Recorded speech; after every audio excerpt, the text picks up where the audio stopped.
5-minute Marvel stories.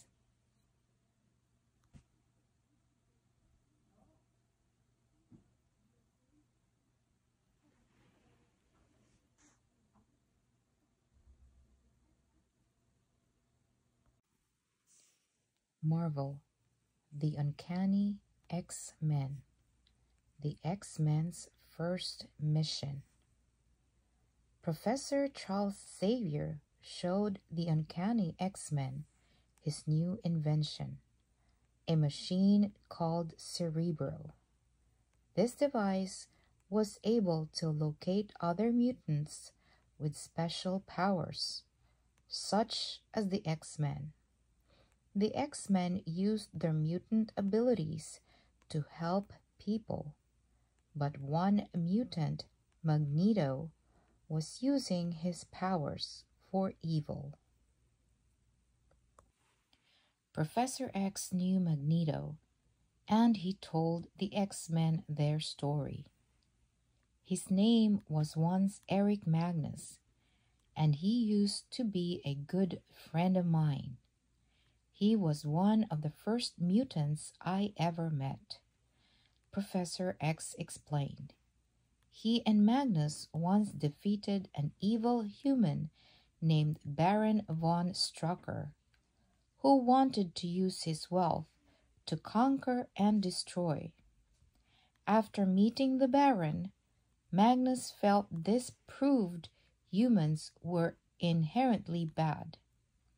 Magnus took all the Baron's gold and waged war on the human race. Now he was attacking an army base.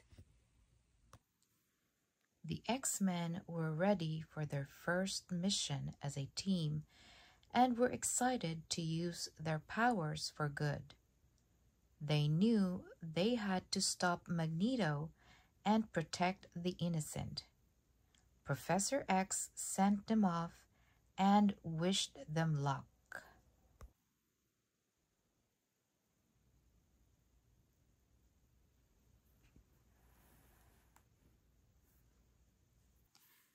Miles away, Magneto was wreaking havoc across the army base by using his powers to twist metal and control magnetic fields.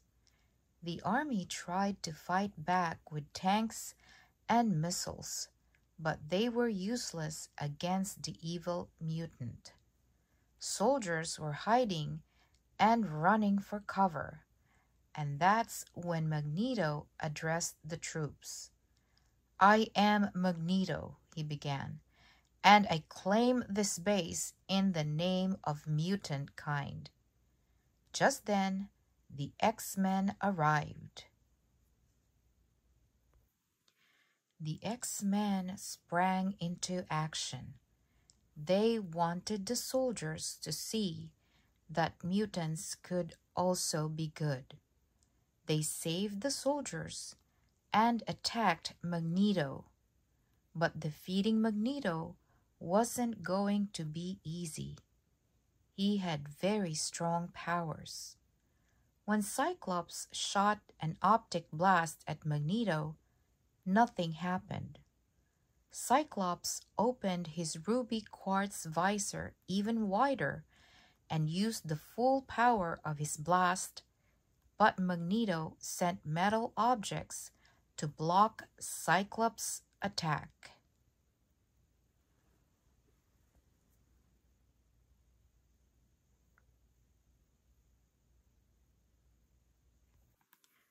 As Cyclops blasted away at the debris, Marvel Girl used her powers to direct missiles toward Magneto, but his magnetic powers were able to send them right back at her. One missile flew toward Angel, who dodged it just in the nick of time. But then Magneto took control of the missile and aimed it back toward Angel. The winged mutant was fast, but the missile was faster. Several more missiles flew toward Beast, who tried to catch them with his feet. But there were too many to grab despite Beast's strength. The X-Men were losing. But then the X-Men got an idea. Magneto was stronger than the individual X-Men, but if they worked together, the X-Men had the power to stop the evil mutant. The X-Men combined their powers and attacked. Quickly realizing he was outnumbered, Magneto sent everything he could directly at the X-Men. The heroes tried to fight back, but it was hard to avoid the flying debris. The X-Men didn't give up hope. When Magneto attacked again, Marvel Girl covered her teammates with a force field.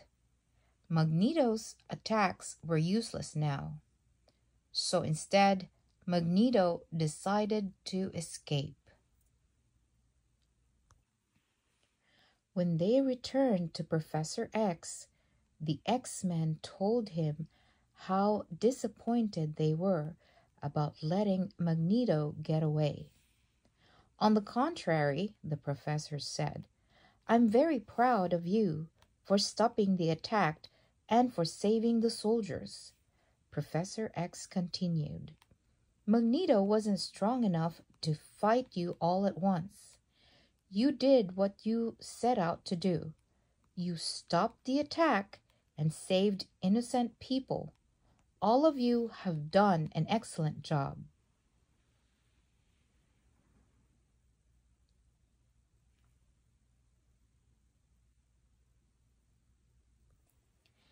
The X-Men knew that this was just their first mission and that they had to train to become better superheroes. Over the next few months, they trained in a special gym called the Danger Room. The room was filled with various obstacles that would help the X-Men perfect their abilities. Missiles and lasers attacked them, trying to duplicate the many challenges they would encounter when battling against evil mutants and other villains.